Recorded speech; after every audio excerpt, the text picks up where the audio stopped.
Basically, under a DocThub Campus Connect program, we are trying to build a perspective on different areas. You all are pharmacy student, whether you are doing diploma, bachelor or masters or PhD, right? But pharmacy and pharmaceutical field has a different specializations, different field which you can explore. Now being a student, of course we all are confused what to choose, right? आप में से कितने B pharm के student हैं? Okay, और उसमें first year, second year, third year, right? Fourth year भी, okay. और कितने एम फार्म के स्टूडेंट हैं? Okay, good number, okay. और डिप्लोमा फार्मेसी, ओके। तो I know you all are pharmacy student, कुछ डिप्लोमा फार्मेसी, एम फार्म और B pharm के स्टूडेंट्स हैं। पर मैंने ये कंटेक्स्ट स्टार्ट करने के लिए the first slide I put it, drug development process क्या होता है। कोई भी मेडिसिन हम मार्केट में से लेते हैं तो उसका पर्टिकुलर प्रोसेस फार्मास्यूटिकल कंपनी में किस तरह से स्टार्ट होता है? किसी को आइडिया? कोई बता सकता है? So the first step is drug discovery, जिसमें आपको particular molecule you need to final, कोई भी कंपनी है वो डिसाइड करेगी कि एक मॉलिक्यूल हमें नया ऐड करना है या कोई भी किसी मॉलिक्यूल पे काम करना है। So where in they only find that particular medicine कैसे डिफाइन करते हैं? मॉलिक्यूल प्लस उसकी basic information, like scientific information. You all are know, क्योंकि आप मेरे से ज्यादा जानते हैं फार्मेसी के बारे में। उसके बाद वो स्टार्ट करते हैं प्री क्लिनिकल रिसर्च, लेबोरेटरी में एनालिसिस और जो भी वो बेसिक रिसर्च स्टार्ट करते हैं। थर्ड स्टेप में वो क्लिनिकल ट्रायल्स में आते हैं। फोर्थ स्टेप में वो एफडीए अप्रूवल में जाते हैं और फिफ्थ स्टेप में वो मैन्युफैक्चरिंग में जाते हैं। Once they get FDA approval और then they go for a manufacturing, and then after manufacturing they distribute the drugs market में। उसके बाद pharma company do continuously post marketed drug trials and surveys, और उसके बाद मार्केट में जो भी अभी दवाइयां है, आप केमिस्ट शॉप से जितनी भी दवाइयां लेते हो, वो सभी की जिस भी कंपनी में वो प्रोडक्ट है, वो सभी में वो फार्माकोविजिलेंस करते हैं। अब ये ड्रग डेवलपमेंट प्रोसेस यहां पे डिस्कस करने का मतलब क्या, क्यों है? द पर्पस इज ये सारे स्टेप्स आपके करियर अपॉर्चुनिटीज है।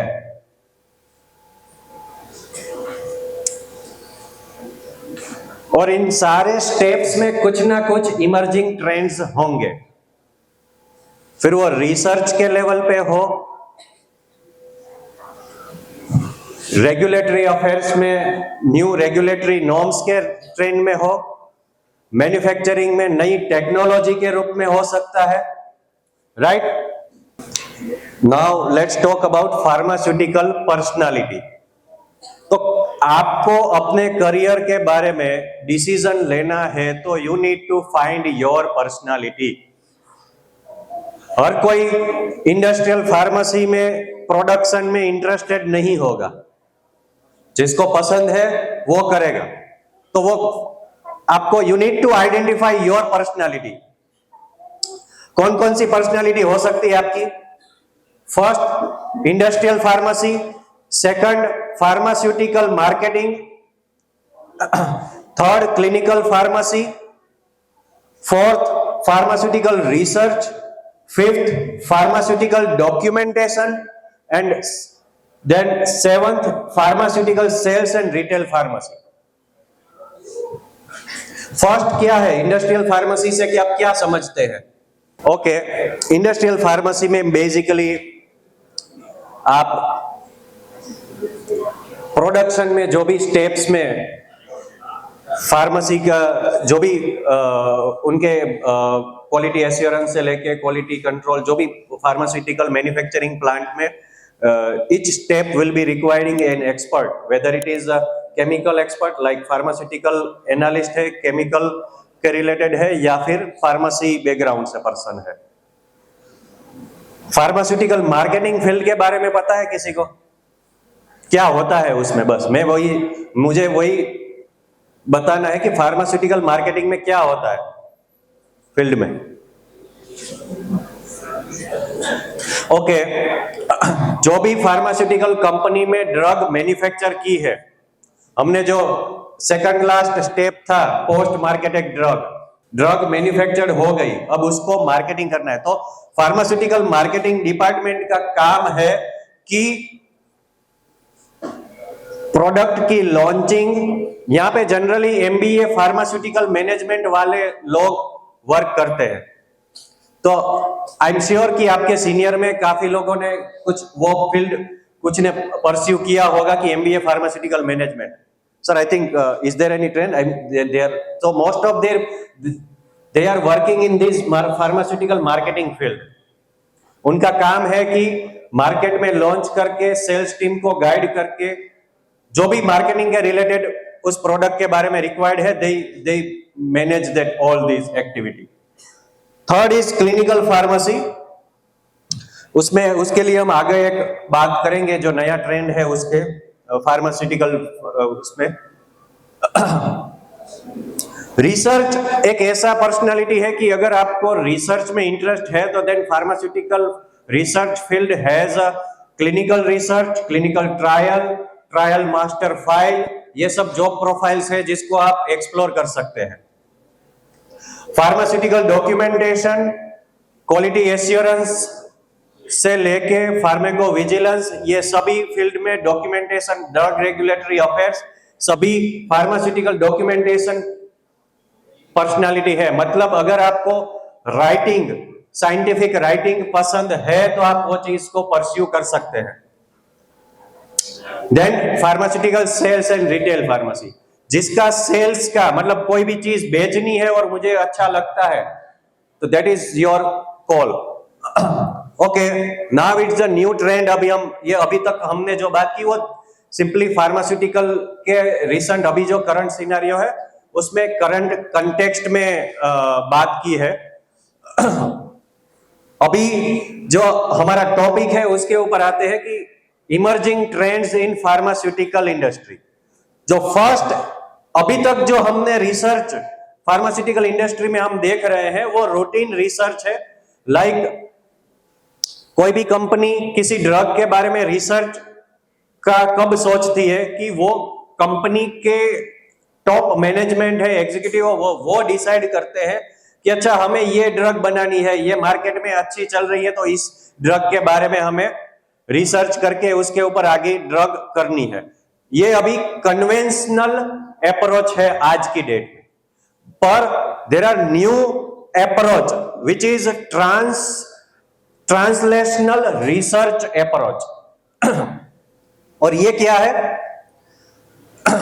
It seeks to produce meaningful and applicable results that directly benefit to human. मतलब मैं यहाँ पे अगर मैं फार्मास्यूटिकल कंपनी चला रहा हूं तो मैं ये नहीं सोच रहा हूं कि मार्केट में कौन सी ड्रग में ज्यादा प्रॉफिट है, ज्यादा मार्जिन है, या इंटरनेशनली कौन सी ड्रग ज्यादा चल रही है तो हम वो ड्रग बनाए। वो तो एक ओल्ड, वो कन्वेंशनल अप्रोच तो है ही, बट ट्रांसलेशनल रिसर्च अप्रोच में हम ये देखते हैं कि कौन सी ड्रग ज्यादा बेनिफिशियल है ह्यूमैनिटी पॉइंट ऑफ व्यू से। अगर आप हमने आई थिंक 1-2 साल पहले देयर आर मेनिंजाइटिस और वायरल मेनिंजाइटिस के रिलेटेड यूपी में ज्यादा केसेस हुए थे कुछ और डेथ हो गई थी, राइट? और वो आई थिंक हर साल कुछ ना कुछ स्पाइक्स किसी ना किसी रीजन में वायरल इंफेक्शन के रिलेटेड पीडियाट्रिक्स में आते रहते हैं। अब यहां पे अगर मैं ट्रांसलेशनल रिसर्च अप्रोच के तरह सोचूं तो मुझे यह सोचना है कि okay, what is the need of the society. और वहां पे अगर एग्जिस्टिंग मेडिसिन है तो फिर ज्यादा डेथ क्यों हो रही है? और ये यूज केस आप किसी भी कंडीशन के लिए ले सकते हैं, किसी भी ऐसी मेडिकल इमरजेंसीज या पब्लिक हेल्थ रिलेटेड जो भी कंसर्न्स है उसके लिए ले सकते हैं। दूसरा, ये approach multi disciplinary team approach है। मतलब मैं फार्मास्यूटिकल कंपनी के टॉप मैनेजमेंट में एसी चैम्बर में बैठ के मैं डिसाइड नहीं कर रहा हूं कि कौन सी दवाई मैन्युफैक्चरिंग करनी है, कौन सी नई ड्रग डेवलप करनी है। वो आप डिसाइड करते हो विथ मल्टी डिसिप्लिनरी टीम। मतलब आप पब्लिक हेल्थ एक्सपर्ट भी आपकी टीम में है, आपकी टीम में क्लिनिकल रिसर्चर भी है, आपकी टीम में साइंटिस्ट भी है, या किसी यूनिवर्सिटी के प्रोफेसर भी है जो रिसर्च में इन्वॉल्व है, आपकी टीम में डॉक्टर भी है, अगर वो न्यूरो रिलेटेड ड्रग है तो वो न्यूरो फिजिशियन भी है, आपकी टीम में न्यूरो सर्जन भी है, पीडियाट्रिक न्यूरोलॉजिस्ट भी है, या क्लिनिकल न्यूरो साइंस में जो पीएचडी किया हुआ है वो पर्सन भी है। तो that is multi disciplinary team. और वो टीम बैठ के एनालाइज करते हैं, उसको डिफरेंट पॉइंट ऑफ व्यूज देते हैं, एंड देन वी डिसाइड कि okay this particular research we will go for it.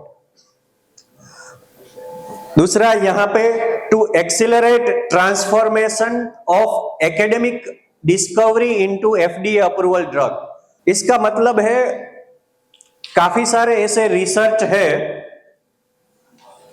May be India में इतना ट्रेंड नहीं है, पर आप यूएस में या वेस्टर्न वर्ल्ड में जो बड़ी यूनिवर्सिटीज है उनके रिसर्च लेबोरेटरी में कोई ना कोई रिसर्च होता है, पर वो जरूरी नहीं है कि हर मॉलिक्यूल जिसमें उन्होंने रिसर्च किया है उसका फार्मास्यूटिकल कंपनी ने उसके ऊपर ड्रग मैन्युफैक्चरिंग हुई होगी। काफी कुछ ऐसे रिसर्च है वो just academic point of view से बंद फाइल में होंगे, वो कभी एग्जीक्यूट ही नहीं हुए होंगे वो मॉलिक्यूल। तो ट्रांसलेशनल रिसर्च अप्रोच में ये भी एक मेन एलिमेंट है कि it is not for the academic purpose, you will be translate it into the FDA approval and then the manufacturing. उसके बाद है involvement of researchers along with community practitioners and policy makers. मतलब translational research में जो भी आपकी multidisciplinary team है उसमें आप पॉलिसी मेकर मतलब गवर्नमेंट के ऑफिशियल्स के साथ भी आप काम कर सकते हो। ये अप्रोच किया है, सपोज आपकी ट्रांसलेशनल रिसर्च टीम है आपकी एक पर्टिकुलर फार्मास्यूटिकल कंपनी में, वो पब्लिक हेल्थ या हेल्थ मिनिस्ट्री और उसमें जो पर्टिकुलर डिपार्टमेंट है उनके साथ, there are many departments, malaria का, ट्यूबरक्यूलोसिस का, communicable disease, non communicable diseases, right, सारे डिपार्टमेंट के पब्लिक हेल्थ रिलेटेड डेटा होंगे। पर अगर आप उन टीम को इन्वॉल्व करोगे तो उनके साथ आप एक कॉन्क्रीट डिसीजन ले पाओगे कि अच्छा ओके नॉन कम्युनिकेबल डिजीजेस में ये सब सारे कंसर्न्स है, या कम्युनिकेबल डिजीजेस में these are the trends, these are the infectious trends के जिसके बारे में हमें ज्यादा हमारे रिसर्च में इंक्लूड करें तो हम एक बेटर प्रोडक्ट ला पाएंगे। And then your objectives is to find solution for human benefit. मतलब यहां पे मुझे ये नहीं सोचना है कि अच्छा ये दवाई कितने में बिकेगी और कितना प्रॉफिट आएगा। I will be more looking for the human benefits. And ultimately during the translational research your thought process is how to fix that problem.